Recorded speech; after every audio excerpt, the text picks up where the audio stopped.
Hello, hello, welcome, welcome. We're getting ready to start. Let's see who is here.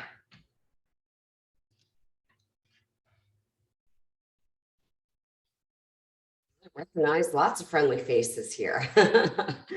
Deborah, good to have you. Ken, Regina, Dr. Hilda, excellent. Oh, Eileen, I miss you. So good to see you. Hi, everybody. And I'm going to give us the one more minute because I want to just see if anybody else needs to get in. I want to be sure that I let anybody in who wants to get in. I am excited to be with you, and this is some information that I've never shared before. So it's going to be brand new for you and brand new for me to share. And I do recommend that you have a way to take notes. And I also recommend that you're not multitasking so that you can really focus and stay with us. Eileen, so happy to see you. It's been a while. Good to be with you. Love it. All right. So let me give it, check in my phone. It's 10 Eastern and I'm going to get started. Let me let Peter in. And I'll try to keep my eye on the waiting room. All right, let's just get Peter in and then let's get started. And welcome, Peter. Good to have you. Good to have you. All right, so today I want to first of all start by saying congratulations because you're taking the time out of your busy day, your busy schedule to be here and to learn this information. And I'm super excited to share this because what I've been doing for about 20 years is studying very, very successful business owners in all different kinds of industries and really looking for the common themes that they have. So as I studied successful business owners for literally 2 decades, I figured out that there are 7 secrets that they have, not only to 7 figures, but really to their entire business and life success. And I really want to share these with you because I think that a lot of the information out there today isn't what the people who are really, really making the money are doing. It's what you think people are doing on Facebook or Instagram or whatever. And you're like, oh, I'll just model what they're doing. And very often they're not successful, except they know how to position themselves to look successful. Jim Rohn said this, and I love this: formal education will make you a living. Self-education will make you a fortune. I couldn't agree with that more. So, I have a bachelor's degree in speech language pathology and a master's degree in speech language pathology and a PhD in clinical psychology and positive psychology and 9 coaching certifications and 4 consulting certifications.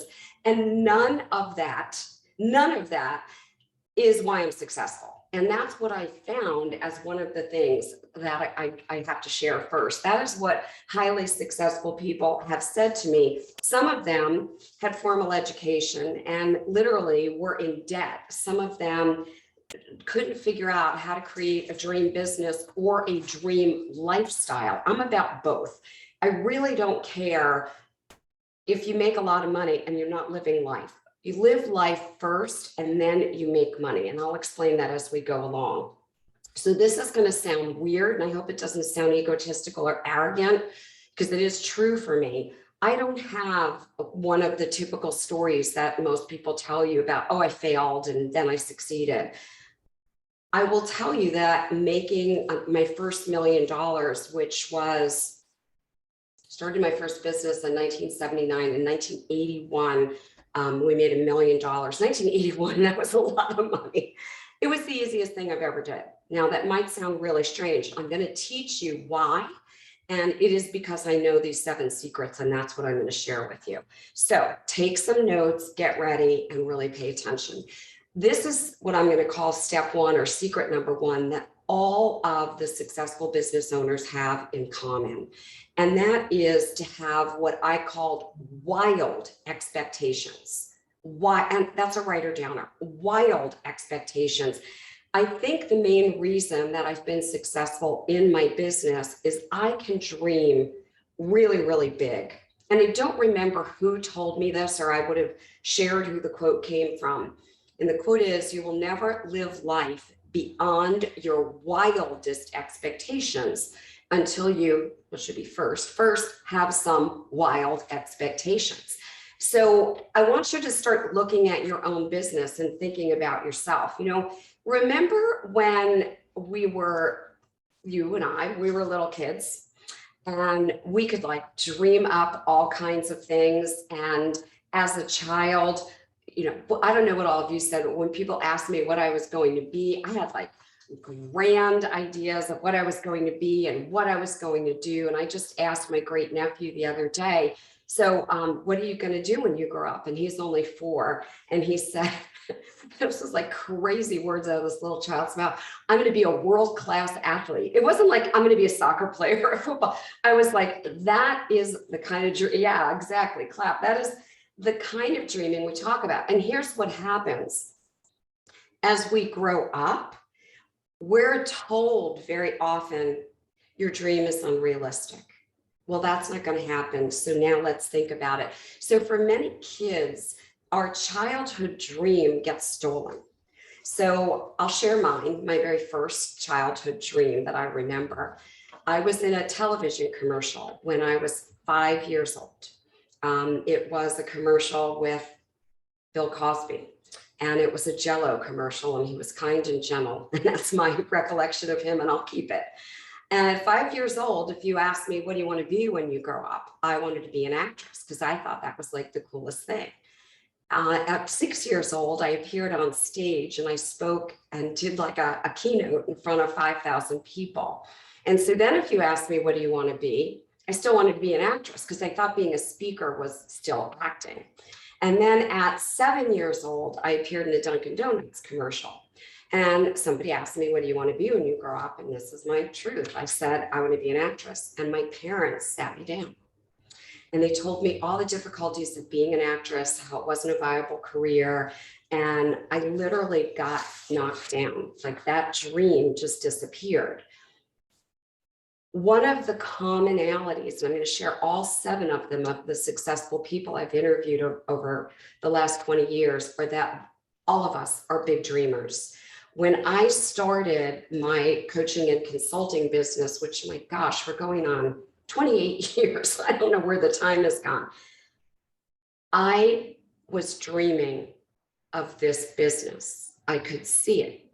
I saw myself talking to people all over the world, even though we didn't have any of this technology.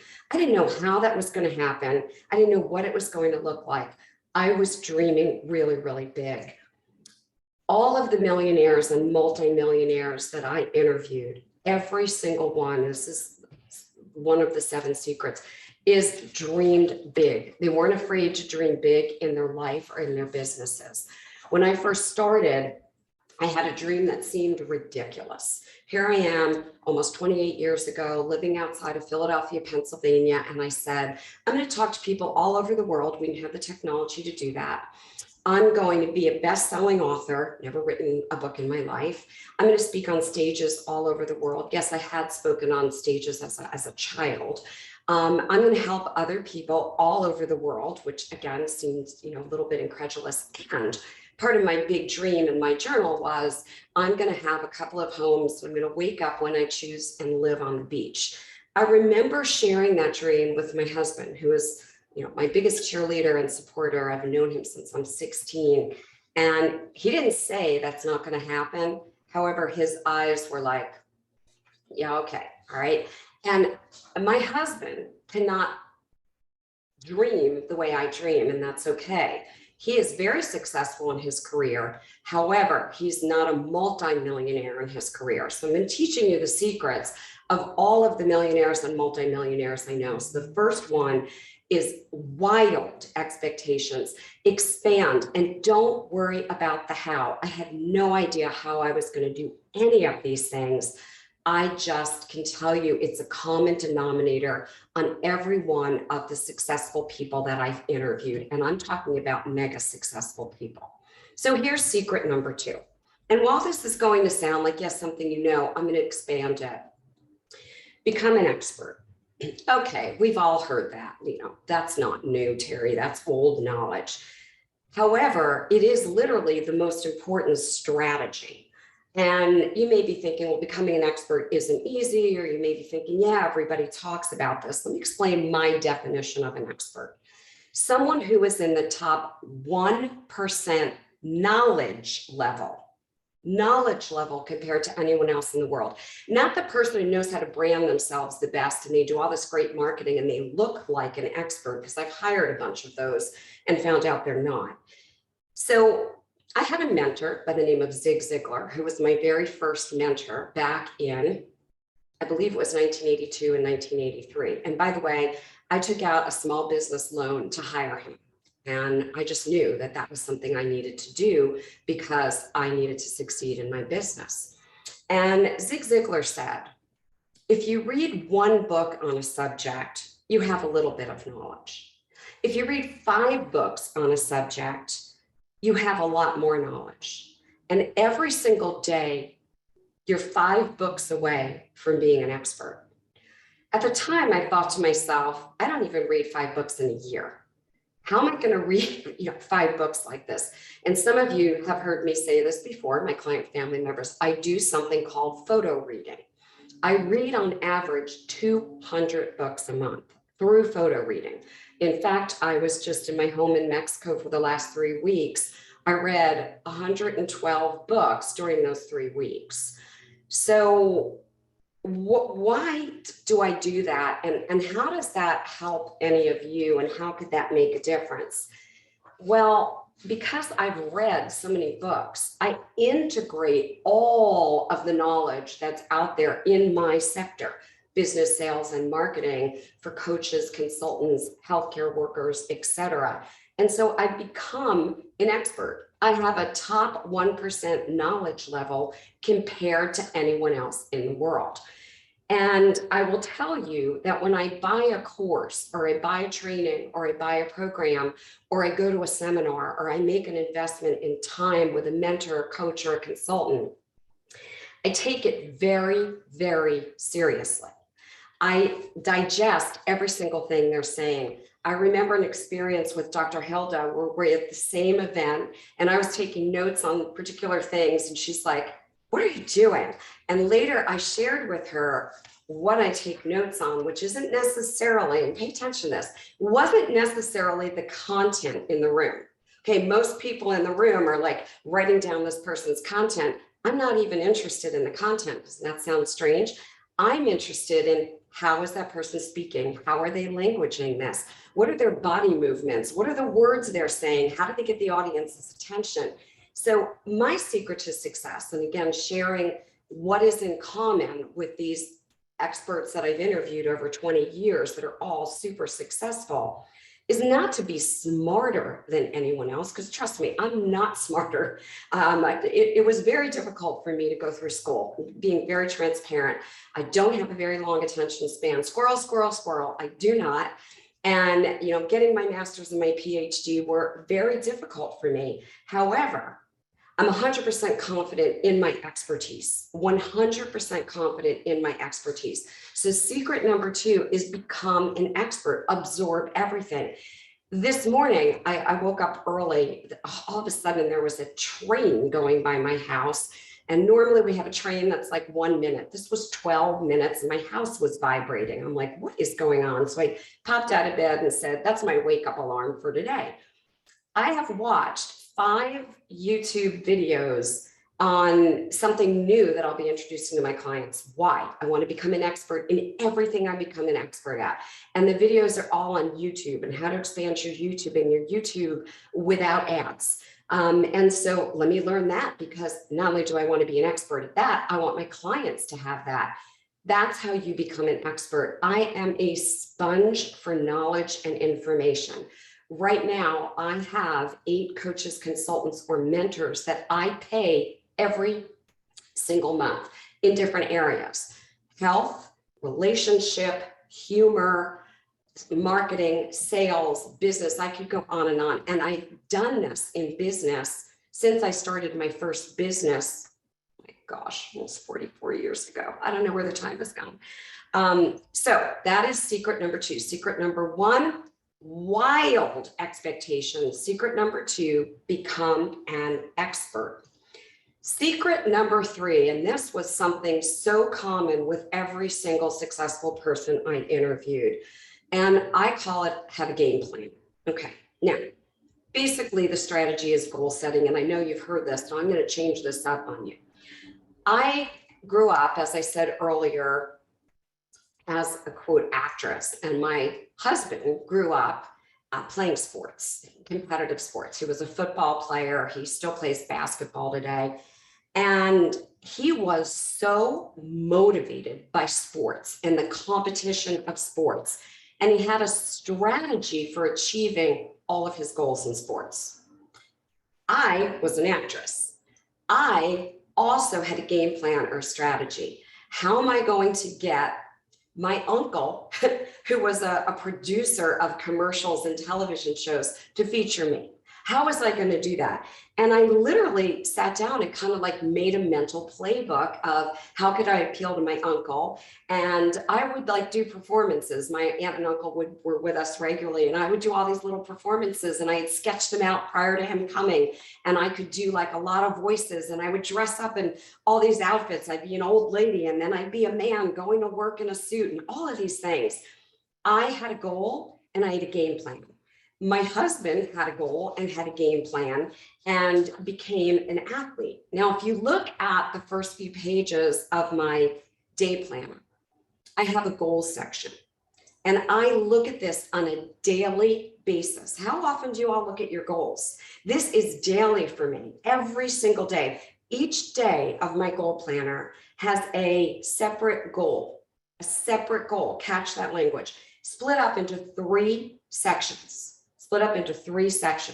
Section number 1 is the very specific goal with a very precise deadline. Okay, goal and deadline. Section number 2 is where I have the why of why I absolutely must achieve this goal. It's your purpose. Okay, and those of you who know me know that I have a purpose for about the last, I think it's 14 years, and I could be off on that. My husband and I give 90% of our income to the Terry Levine Foundation for Children with RSD, reflex sympathetic dystrophy. So every single day, I want to be able to help more kids. And that's my passion and why I strive to be the best I can be at what I do. Section number 3 is the detailed action plan to make sure that every single day I'm moving in the direction of my goals. I want to go over these sections, and I want to really talk about them in a way you probably haven't heard.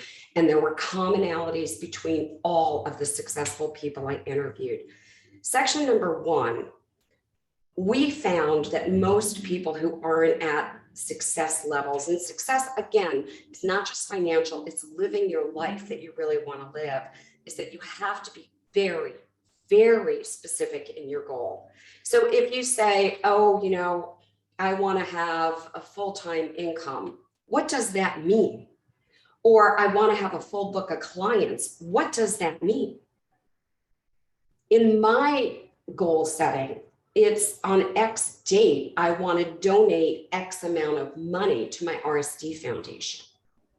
Every day I read that goal and I program it into my subconscious mind. All day long, my brain is working on that goal because our brains can't tell reality from fantasy. So when we program something in our brain, it keeps working subconsciously, and it also keeps us motivated. So if you want to create specific results, create very, and I mean very specific goals. The second section is the motivation behind the goal. You know, earning whatever income you want is great. However, there's got to be a reason. You have to have a why. So maybe earning 100,000 or 500,000 or $1 million, you know, is exciting. Go deeper. Why? Why is that exciting? What is the juice in that? What is the motivation? Is it to give back to society? Is it to send your kids to a private school or college? Is it to buy a new home? Is it to take your family on vacation? What is that for you? You have to have some motivation, and that's internal. That is not external. If you're not familiar with where the word inspiration comes from in Latin, the word inspiration comes from God within, inspiration. That's what you need to have happen. I've had people over the years, they want to hire you as my coach or consultant to inspire me. Like, I cannot inspire you. I can help you. I can give you strategies and tools. You have to have the motivation. So I want to achieve this goal because why? And here's some examples, and these are from real clients. I must achieve this goal because I refuse to miss out on seeing my children grow up by trading my life away for a job, a job. I must achieve this goal because I must be a role model and mentor to my kids so they don't live a life of poverty and mediocrity. My oldest nephew has just retired from law enforcement, which I'm happy that he is retired from because it's dangerous. And at the same time, I'm happier because it met his why. He has 2 little girls growing up, and every day he said, my girls are scared when I leave for work. My girls are scared when they watch the news or they hear about a shooting. And I feel like I'm creating fear within my family. So he said, I have to achieve this goal of creating X amount of dollars in my new business so I can leave the police force and really have my children be happier. That is where the rubber meets the road. That is really important. And then the third step is your action plan. And when I say to most people at my events, I'm like, do you have your action plan with you, what you need to do to create your goals? They kind of look at me. Well, my action plan is on my phone. My action plan is on my computer. My action plan is on my iPad. My action plan is printed everywhere. So my action plan could be things like this. I'm going to attend 3 presentations or webinars this week, or I'm going to go to 3 live meetings this week, or I'm going to watch 5 YouTube videos on my topic this week, or I am going to read 4 books this week, or I'm going to read X amount of minutes a day from a book, or I'm going to create 1 piece of content this week, or I'm going to create X amount of social media posts, or I'm going to do my clients, my home play and upload that. I'm going to make a minimum of 5 personal contacts per day to reach out to people. I'm going to enroll 1 new person a week. That's a sample action plan. And every single one of these successful people, every one of them, when I asked them about their game plan, every one of them said, well, I have a plan, and it's a very specific action plan. So my first goals, I'll share this as an early entrepreneur, right? So I started my speech language pathology business. And I mean, I never made money at a business. So I didn't know how to do that. So I thought, I wonder if I could make $10,000. Now I couldn't live off of 10,000. However, at my job, I would have made, as a speech language pathologist back in that day, about 19 to 20,000 a year. So I thought, well, if I can make 10,000, I'm on my way. And that was one of my very first goals. And every day in my goal planner, I looked at it. It was posted everywhere. My husband and I had this very small apartment. We had no money. And this was posted, in our dining room, which was this big, in our kitchen, which was part of the dining room, in the 1 bathroom we had. It was posted everywhere. I looked at that goal all day, every day, many times a day. And I stated it over and over again as it was true. Earning $10,000 in my business. So what happened for me was, and it wasn't easy with my first business, I was struggling. And at month 6, it took me 6 months. I remember that day because there is a check that hangs in my home in another office that's in my home. It is a check for $10,000 when I got hired by a school system. And they said, well, what would your fee be to do this for over the course of a year? I needed $10,000, right? I said, well, that would be $10,000. And I was waiting for the pushback. And they said, would a check be okay? And thank goodness we didn't have Zoom back then. So I remember I was on the phone and went, like, I was so excited. I have that check blown up and it still hangs in my home because that was the first time that I said, yes, game plans work. So let me share number 4, and hopefully you're taking notes.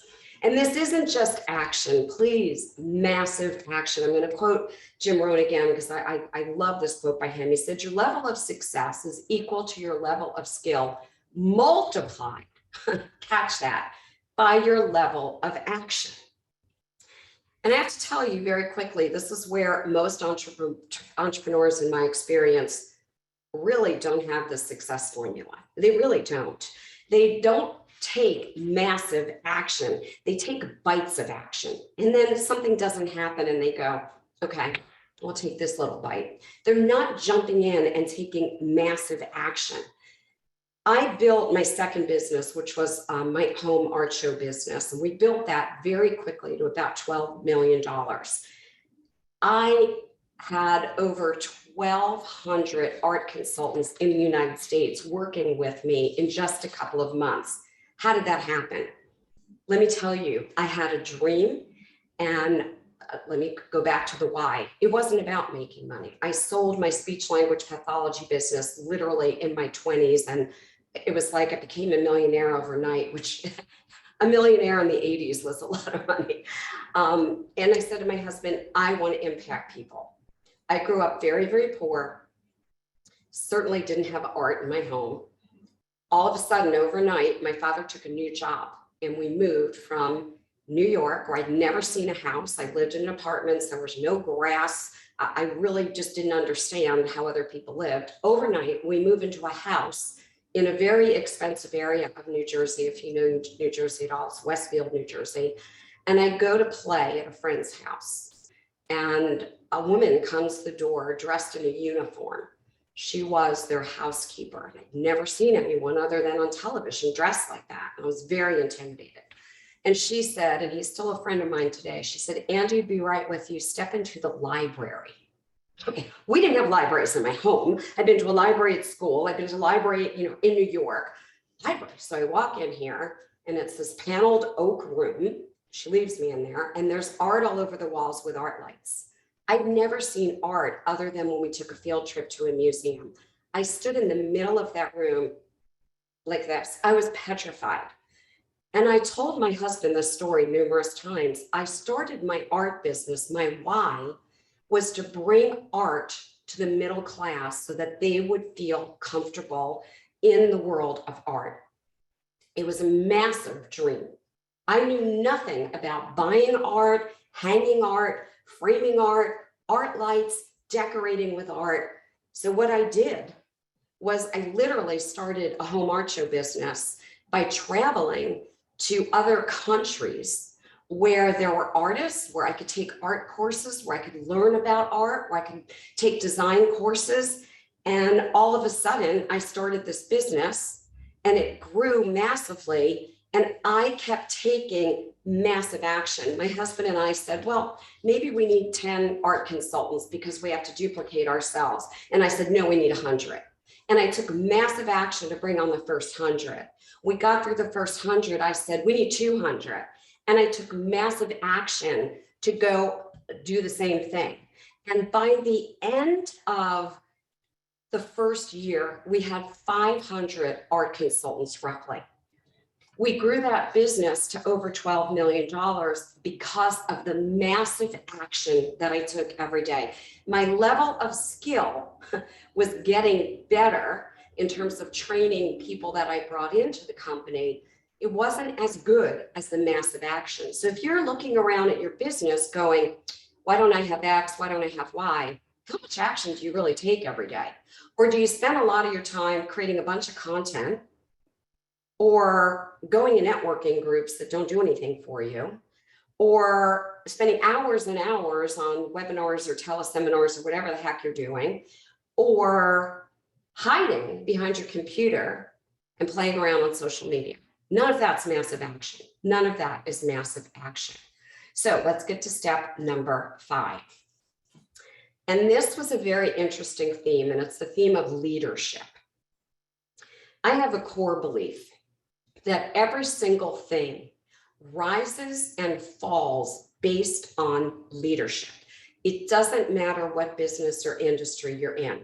You could be the leader of your own small company, the leader of a corporation, the leader of your family. We lead which makes us, and everyone loves to use the word influencers. I could care less if you have 200,000 people following you on social media and you're called an influencer. I care more about your ability to lead, because leaders create success. Now I'm going to share my wake-up call because I had to learn this myself.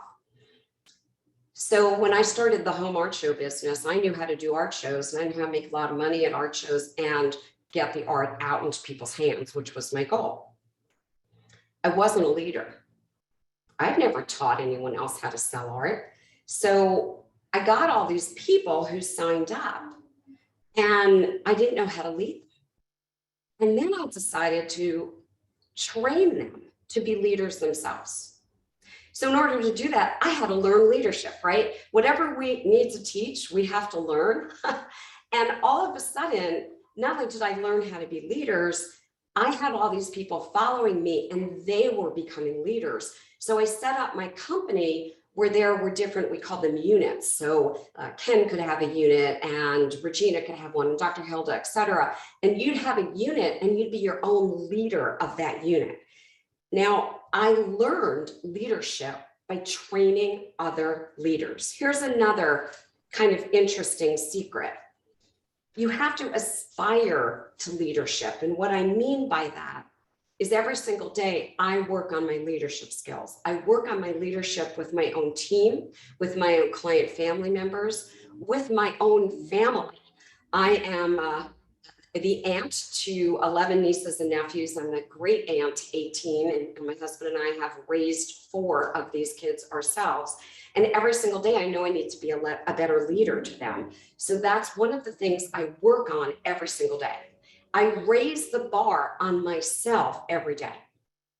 So I'm going to go through what I call the laws of leadership. And these are the things that were in common with all of the people that I interviewed. These are suggestions, right? They're not shoulds. They're not maybes. They're suggestions that were in common with over 20 highly successful people. The first thing, it's going to sound like one of the steps I already gave you. The leader must have a much bigger dream than anyone else, because leaders hold the dream. Leaders hold the vision. People follow you because you have that bigger dream. Second, a leader must every single day act upbeat. I'm going to share something about that. So I'm going to tell a little Zig Ziglar story. So I enroll, Zig Ziglar, as I said, had no money. So I get a small business loan so Zig Ziglar can mentor me. And after a while, I am training to become a born to win trainer with the Zig Ziglar organization. And so one of the things that we're taught by our leader at the seminar is, if anyone asks you how you're doing or how it's going, super great and getting better, okay? And that's what we were taught. And so I did exactly what they said every single day. And we had a lot of homework. And so one night I was doing my homework and I realized I hadn't had dinner. So I got in the elevator of the hotel to go have dinner. And the leader from Zig Ziglar got in. And I remember her name, Amy. I said, Amy, how's it going? She goes, oh, I am exhausted. 3 days of this training, 2 more to go. Okay, that changed my belief in Amy as a leader. She wasn't congruent. It made a statement about the company. You as the leader, you're the figurehead of your business. If I get on the phone with my team and go, oh, so frustrating, blah, blah, blah just happened, or the webinar, blah, blah, blah isn't working right, I just set the tone. So be very careful as the leader of how you're actually leading. Am I smiling and happy all the time? Or sometimes am I, human and feeling a little bit of stress? Yes, all of those things. And yet I show up for my team in a leadership role. The third thing, and this is going to seem really obvious, leaders have to stay committed to the goal, because your team, your clients, anybody around you will not stay committed to a goal if you're not committed. I have been very fortunate over the course of my coaching and consulting career to literally have, and I say this every day and I mean it, I think I have the most brilliant client family members. I really do. I wake up every day in gratitude of how blessed I am for the people I get to serve. And there's a trust in my client family members. And so every single day you have to have confidence and faith in your ability to lead, and that the right people are going to be on board with you, whether it's your team or whoever it might be. Most of my team has been with me a pretty long time, and we're committed. So the next step is commitment. Commitment. And that's commitment to your own personal growth. I work on myself every single day, 7 days a week. I started self-help books, I believe when I was 15. And I started reading self-help books like I couldn't get my hands on enough of them because I wanted to be better every single day. And I didn't know how to be better. My parents' mottos were work really hard and someday you'll get to retire. So that's what I grew up with. I grew up, as I said, poor, and then overnight was like wealthy. I didn't really have the kind of, sorry about that, the kind of role models that I needed. And so I just said to myself, I have to figure out how to be better. And I have continued to do that every single day. I do things for my own growth. The next thing that was in common in all of these leaders are two words, and I put them together here, which is persistence and determination. I've never quit anything that I've started, ever, whether it's in business or in life or relationships, ever. I don't quit on people. If I say I have your back, I have your back. If I embrace you as a client family member, I embrace you. If you're on my team, you're kind of stuck with me for life. I persist in every dream and in every goal. And this was a common denominator of every single leader that I interviewed. Every single person used a variation of these words, persistence and determination. My expression for years has been find a way or make a way. Some of you heard me say this, find a way or make a way. I have signs on my office doors that say no excuse zone, no excuse. Make it happen, find a way or make a way. When I had no money, literally my husband and I had, when we first got married, we had a bread box of an apartment.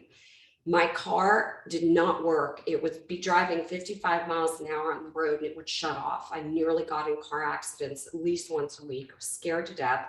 We couldn't afford anything to have it fixed or anything. The roof of my husband's car was falling apart and the car was leaking. We barely had furniture, and some of you won't remember these days, we had a black and white television with big antennas and aluminum foil, okay? Here's something, thank you, I feel better, some people know. We had nothing. We had a card table that was our kitchen table, and we had a mattress. Like, we had nothing, that's all we had.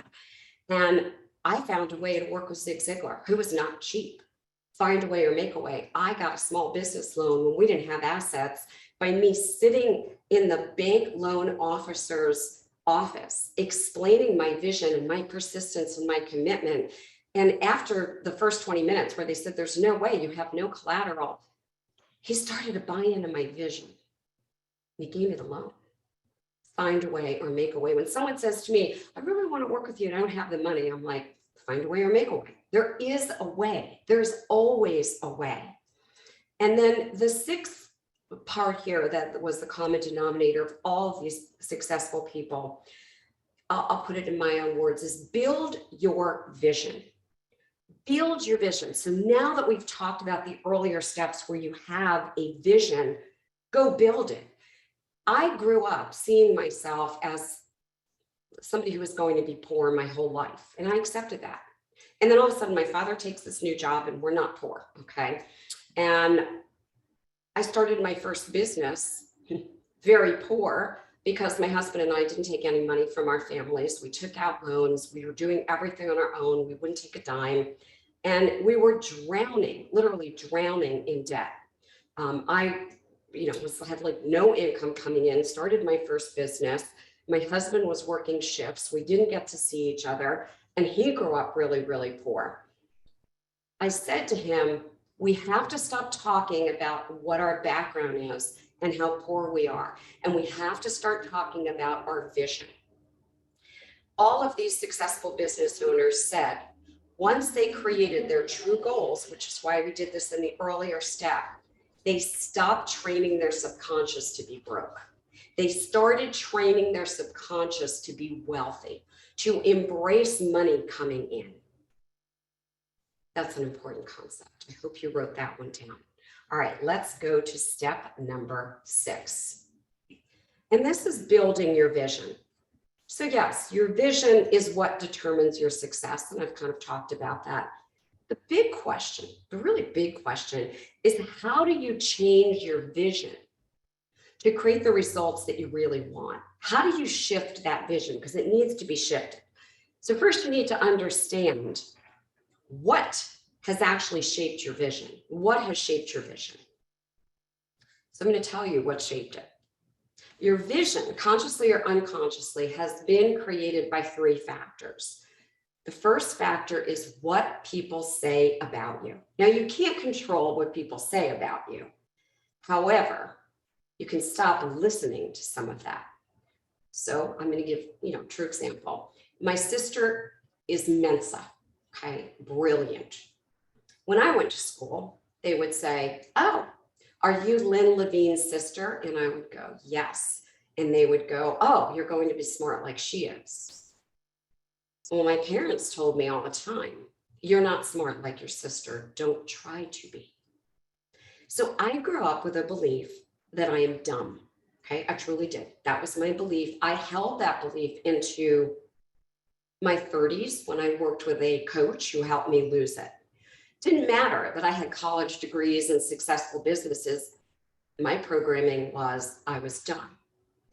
Now, I only surround myself, because what people say about you gets in, with people who celebrate me, not tolerate me, people who celebrate me. I cut off friends very, very quickly. Very, very quickly. I only have an inner circle of people who are supportive. The second part of creating your vision is the results that you have experienced in your life, the results you've experienced. Again, you can't control the stuff that happened in your past. The past is in the past. Focus on the achievements. So I reflect a lot on, well, no, I wasn't as smart as my sister, and that's okay. What are the things that I experienced in life that were amazing? Oh my gosh, how many people get to speak on a stage when they're 6 years old and do a keynote for 5,000 people? Like, what? That's pretty freaking cool. How many people get to be in a couple of TV commercials? And yes, I did go on to be an actress at ages 15 and 16. Jane Fonda was one of my directors. I traveled around, did regional theater until I decided that wasn't the way I wanted to make a living. However, I go back and I look at, well, what are the cool things I've experienced in my life? When I believe I was 5, I might have been 6. We lived in New York, as I said, and I wrote a letter to Santa, and I sent it to the newspaper because they said, "Send your letters and we'll send them to Santa." And my parents got a call a few weeks later that I didn't know this was a contest, that I had won this writing contest for writing the best letter to Santa. So my letter got published in the paper in New York. And I remember, so it was 6th grade, because I remember my 1st grade teacher looked at me and said, "You're going to write books one day." Now, yes, I have written 47 of them. I go back and look at all those results I experienced. Those have built my vision. I look at all of the accomplishments. I want you to do the same. And the third thing is, what are you saying? And what are you thinking about yourself? I can tell you that I wasn't always positive about myself. I would say things to myself that weren't helpful. I would drop something and say, "Oh, you're so clumsy." Or I would forget something and say, "See how stupid you are?" Literally, sometimes out loud. And I know I was programming them unconsciously all the time. Every word, every thought, and every action gets into your subconscious mind. Every single thing that you put in your mind, consciously or unconsciously, quote, negative or positive, if there is such a thing, is programmed. So I'm very careful now about what I say to myself and what I think. Here's an interesting thing about the way the mind works. Just a little psychology here. It's very important. Your subconscious mind is literally what controls your success. Pay attention to that again. Not your conscious mind, your subconscious mind. It's infinitely more powerful than your conscious mind. Why? The subconscious mind acts on every single thing it hears that people say to you, that you say to you, or that you think. So if you walk around telling yourself it's really hard to get clients, it will be. I'm really tired, I'm broke. Exactly. It's hard to manifest the results I want. That happens for other people, not for me. I walk around telling myself I'm energized, I'm happy, I'm healthy. Now, when I was in the bouts with RSD and in bed for 18 months and in a very bad place mentally, what got me out of that was the day I woke up and just started changing my thinking. When people say to me now, like, I knew you then, I can't believe you're the same person. I'm not. I changed my thinking. Now, here's one little secret. The subconscious mind doesn't know the difference between truth and fantasy. Can't differentiate. It's not capable of doing that. It programs whatever you tell it, and it starts working on it. So here I was starting in this business, right, years ago, going, I'm going to talk to people all over the world. I'm going to speak on stages all over the world. I'm going to write best-selling books. I'm going to help business owners all over the world. And every single day I just programmed that. I didn't know the how. And I would walk around also going, I know this is going to be successful. I'm successful. I have confidence. My words and my thinking put all of that in motion. So one of the people I interviewed, I'm going to read you exactly what he said, is he said, the key lesson I learned is to constantly fill my subconscious mind with empowering, uplifting, and motivating deposits. I'm not going to tell you his name, but I am going to tell you he is a billionaire with a capital B. He is a billionaire. And he said, if there's one piece of advice, Terry, that I want you to include in this webinar, it's that. The common, I guess, misconception that I'll put out there, and why I think most people kind of go through life living an average life, is they just say things that they're programming their mind wrong. I can't find the perfect mate. I know that I'm not going to have the kind of money I want. I'm not going to have the kind of time freedom. I'm not going to be as successful as XYZ or whatever that is. So I like to share this with you. You must be, and then you will have. Zig Ziglar's version of this was fake it till you make it. I don't like faking it. Okay, that's just Terry. I won't fake it. I'll always be authentic. However, I will be who and what I aspire to be. And then I will have. So I started in this industry. I had a newsletter with 4 people on it, people that I put on it, friends and family. Like, I'm sending you a newsletter. There was no choice. And I got 30 clients in 30 days. Why? Because prior to those 30 days, and I typically haven't shared this, for 6 months prior to that, before I quit my job as president of a national healthcare company, for 6 months, every single day, I visioned my business and I did everything to be that. Exactly what I saw. This successful business consultant and coach, author, speaker, helping people all over the world every day. And people at my job said, you seem really different, because I was already practicing being. And then, yes, I did have. I'll give you another example of that. At the same time, working at that corporate job, I was driving a Jeep Grand Cherokee Limited. And I had my eyeballs on a Jaguar convertible. It had to be green, British racing green. And I went and test drove it. Now, I'd never spent that kind of money on a car. And I just was like, okay. So every day I went, I have to be this in order to have this car. So I started driving my Jeep as if it was the sports car. I'd get in and I'd be like, yes, this is the Jaguar. It's a convertible, the top's open. And it was winter, and I would open the sunroof of this car like a maniac here in Pennsylvania, pretending I was driving this Jaguar. So after doing that for a couple of months, I get a call from the Jaguar dealer, and he said, this woman has 6 of our cars. She's a veterinarian. She bought the Jaguar 2 years ago. It has less than 1,000 miles. She basically never drove it. She just didn't really like the car. The only thing we've ever had to do is put battery in it because she doesn't drive it. She just turned it back in. You could have it for this amount. It was like a quarter of what a Jaguar convertible would have been. I went to the dealer that day with my credit card and I bought the car.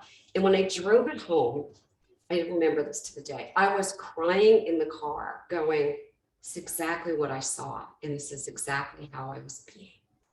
Take that lesson. All right, let's go to the next one, number 7.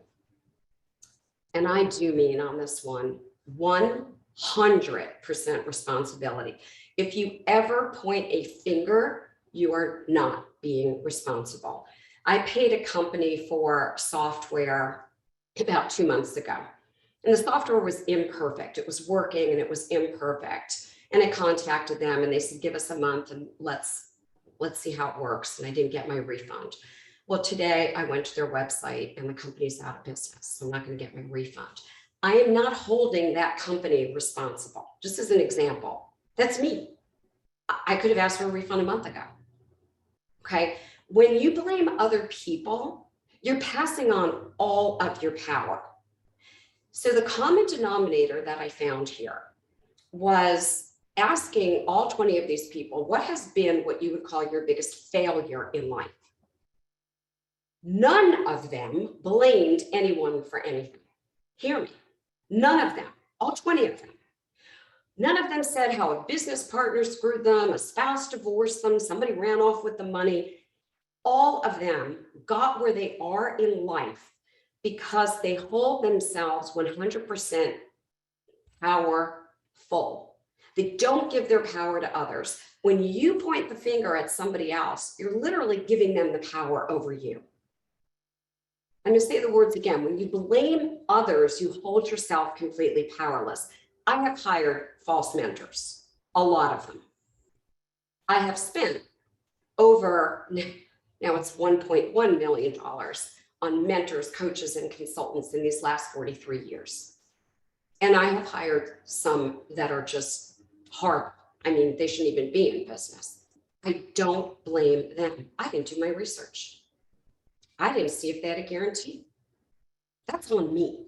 That's not on them. So here's the secret.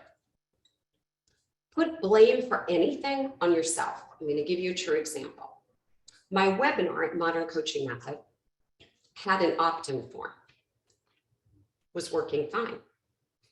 I didn't go check it for the last 20 days. However, I started to realize we've had less enrollments than normal. It seemed a little weird. So like late yesterday, I went to the website. You could watch the webinar all of a sudden without opting in. The why of it is every webinar did an update and it unplugged everything that was plugged into my webinar. Okay. So I find that out at 10 in the evening last night. Now, I could blame a lot of people. I could blame James. Why weren't you monitoring this? I could blame Tanner. You set up the webpage. Why aren't you monitoring this? I could blame every webinar. I could blame the universe. I'm like, that's on me. My job would be to check on things and make sure they're working, especially when most of our business comes through people watching the webinar. So my team knows that I don't point the finger of blame at them. This morning, we fixed most of it. It's not 100% fixed. Tanner called me and said, oh my God, it's all my fault. I said, no, it is not your fault. James already apologized to me 50 times. Like, no one gets to apologize to me because you didn't do it. None of you did this. So here's what I want you to realize in interviewing these 20 people. One of them said, and I'm going to quote him, blaming somebody else means I'm a spineless little wimp. Those aren't my words. Those are his words. Then I'm going to quote a female who said, let me tell you why I believe I'm successful. I take 100% responsibility for everything in my life. I'm going to share personal note on that. So when my husband and I were getting engaged, my mother-in-law, who just loved and adored me, was really excited. We were sitting in her dining room and she said, let me tell you how marriage works. I still remember this. It was a long time ago. And she said, everything is your fault. Now, I was like 20. I'm like, what? And she's like, everything is your fault. And I said, well, that's not true. And she said, if everything is your fault, and Mark is already grown up believing everything is his fault, you won't be pointing fingers at each other and you'll get along. I thought it was the craziest thing I ever heard. And I actually remember going to my mother and saying, you won't believe what Ethel said. And my mother sat there for a few minutes and she said, she's telling you about a word, and the word is responsibility. By the way, my mother had like no college education and didn't read a lot of books. That was very profound. So I decided that I would take responsibility. And Mark was raised to take responsibility. So you have two people constantly taking responsibility. So last night, something at dinner didn't go quite right. It was my job to take the food out early so it would defrost. Whoops, I forgot. And it was Mark's job to preheat the air fryer, and he forgot. So we sat down to dinner way later than we thought. And Mark said, I'm really sorry, this is my fault. And I went, no, it's not your fault. I'm really sorry, this is my fault. And then the two of us started cracking up. That is one of the reasons I believe we get along so well. We're never pointing fingers at each other like, you did this, that's your fault. When you blame others, you are using your own power against yourself. Okay, we all of us have the same amount of power. You get to decide how to use that. From this day forward, I really mean this. No excuses. No excuses. Your results, your success, your freedom, your income, every single thing. It's in your control. It's not up to someone else. Because if you say it is, you have no power. Zero power. When you take 100% responsibility, that's when you have power and you really have the ability to control your own destiny. So I'm going to give you some additional advice. I've shared the guiding principles of myself and these other business owners, and I realize I'm in crazy sunlight, so it's not that important to look at me. I'll give you a little disclaimer. It's not always easy to follow these 7 secrets, and achieving your dreams takes work. It's not law of attraction. I'm sorry to burst any bubbles here. If it was law of attraction, we'd all go, all right, we have a lot of energy here. We have participants who really want this. Let's all close our eyes. Let's just do it for fun. Close our eyes. And I want each of you to imagine, it's really strong and powerfully, $1 million just dropping into your ceiling. And I really mean this. I want you to see it. I want you to feel it. I want you to imagine the money. Your ceiling is opening and the money is pouring in. Okay, open your eyes. It did happen for you? It didn't. That's a law of attraction. It doesn't work without friction.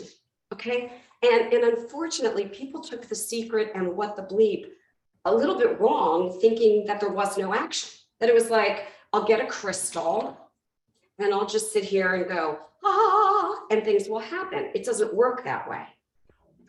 My advice is that you go through these 7 strategies over and over again until you know them like the back of your hand, until you could teach this course because you know them so well.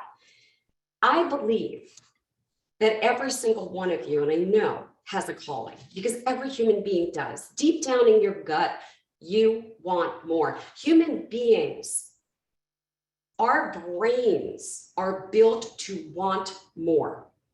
We want to do things. Maybe you want to take, I don't know, an exotic vacation and you can't afford it. Your little voice tells you can't afford it. Maybe you want to enroll in something. The little voice goes, you can't afford it. You're not on this earth for mediocrity. None of you. You're put on this earth, in my belief system, to create your destiny. Whatever you believe in, source, creator, God, whatever the word is for you, puts you here to achieve something great and to make a difference in the world. So you have the power to realize your dreams. I believe we all have the same power, the same ability. None of us is more capable than anyone else. However, we all have a different way of manifesting those abilities, and it's up to us. It's not up to someone else, it's up to you. And in my experience, being in this industry for almost 3 decades, many people live their lives based on excuses. I'm not smart enough, I don't have enough education, I'm poor, I'm too old, I don't live in the right place. Whether you see yourself as a creator or not, we're all creators of our own destiny. I have a favorite quote. I have probably used this thousands of times over the years. And again, it's one that I wish I could attribute. It was written in one of my journals when I was 17, and I don't know who said it. Far better to dare mighty things, to win glorious triumphs, even though checkered by, quote, failure, than to take ranks with those poor spirits who neither enjoy much nor suffer much, because they live in the gray twilight of mediocrity that knows neither victory nor defeat. So these 7 secrets already put you ahead of almost everyone else. I mean that, because most people don't know these secrets. They haven't interviewed these kinds of people. And the most important thing that you possess, truly, is your mind. It's the most important thing that you possess, is your mind, is your way of thinking. I have another thing that I'll say before we go to the next slide. I started in the coaching and consulting industry, and my girlfriend, Ellen, started at the exact same time. In fact, we started the same day, the same coach training school. I opened my doors and got 30 clients in 30 days and have grown a business that I just love and adore. Ellen got 4 clients in a year and then quit, and still to this day is at a job that she doesn't like. And she has very low self-image. And Ellen and I've talked about this. What's the difference between Terry and Ellen? Okay, really breathe this one in. We have a lot of the same degrees. We've read a lot of the same books. We've hired a lot of the same mentors. We've gone to a lot of the same seminars and conferences. We've hung out in the same networking groups. We have several of the same coach and consulting training degrees and licenses. She is very outgoing and vivacious. For those of you who know me more intimately, while I seem like an extrovert, I am truly an introvert. I force myself to be an extrovert. Most of the rest of my day when I'm not here with all of you is quiet, my preferred way of being in the world. After my husband and I ate dinner last night, he went and he watched TV. I'm not a TV person. I went with my book, and that's where I spend my evening, in silence. That's just how I am. It's my preferred way of being. If I'm at a wedding or at a party and I really don't have interest, because I typically don't like social situations, and some of you see me there, I'm quiet. I'm maybe in the corner. I'm quiet, unless I'm with a group of people who I really know intimately and can kind of be this other person in public. I'm very quiet. My husband, he's the life of the party. He's a social butterfly. He's introducing me to people, and I'm kind of standing there. I'm not good in these things, and that's okay with me. I'm not choosing to be any better than I am. The difference between me and Ellen is that I followed these 7 secrets. I didn't even know that there were 7 secrets. I just knew that I was doing these things. And now that I know that there's all these other successful people doing the same 7, I knew I had to share this. Like, I did all this research, a very interesting point. I did all this research and I gathered all this data. I have, I don't know, it's probably thousands of pages of these interviews, and it took me a long time to finish them and do them and to get them really complete, and then to go through them for themes. And then I boiled it down to the 7 secrets I shared with you. And I said to Ellen, I know what's the difference is. And 99% of it is the thinking. 99% of it is the thinking. I look at my client family members and the ones who massively succeed. And I mean massively.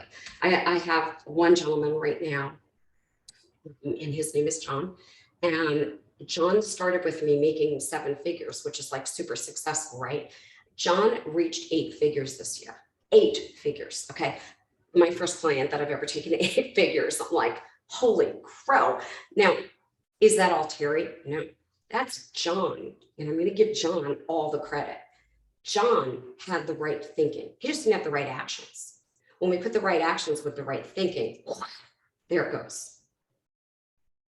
Don't quit. Don't blame. Take responsibility.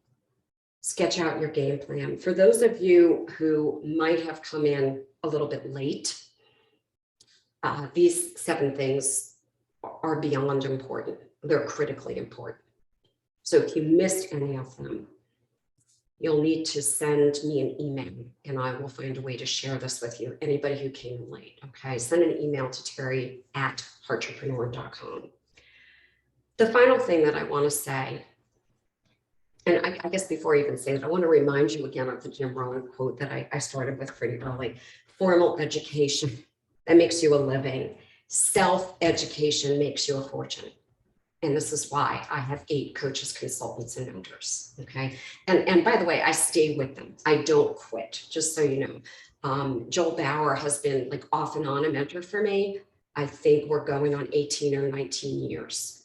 Joe Vitale, who's become a very, very good friend of mine. I travel with him. I do radio and TV with him, write books with him. He's been one of my mentors on and off for 25 years. I stay with the same people. I don't go floating around going, well, who else can I hire today?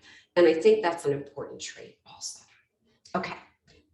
If you look at these 7 things, I want you to think about, if you're not a current client family member, which one of those can you use help with? I want you to write down which one can you use help with. And then you can book a call right here, heartrepreneur.com/call booking. Pretty simple. And in 15 minutes, you need to come with this is the one. You'll either speak with me or someone on my team, whoever calendar is available. We will help you for free in those 15 minutes. If you're not a current client family member, because my current client family members already get this, and really help you with those secrets. My current client family members, I want you to do a document and upload it in our Slack private channel with which is the one you need the most help with. And then I will gear some things directly to that. Be honest, be transparent. If you book a call, and when you book a call, do it now, heartrepreneur.com/call booking. We only have room for five people. We'll do a 15-minute call with you. You have to come to the call with which one of those 7 is the one you want some help with. And then we'll give you some help. We are here to make a difference. That's what we do. So let me look at all your faces because I haven't gotten you to see them. I haven't gotten to see them. And hang on just a moment. Here we go. Been wanting to see all of you. So let me get out of that piece of sunshine if I can. It got really sunny here. It wasn't. Regina, Ken, Dr. Hilda, Eileen, Stella. Oh, John, you popped in. Deborah, of course. Peter, good to have you. Michael, Derek, and David. I hope this was valuable. If it was, let me know. Go to the Heartrepreneur Facebook group, Heartrepreneurs with Terry Levine. Open up a conversation about anything you learned, anything you want to share, and I'm there to help you and support you. David, I'm not sure how you shared your screen. But there we go. All right, have an amazing rest of the day, and thank you for giving me your time and your attention. Put those 7 secrets in place. Bye for now.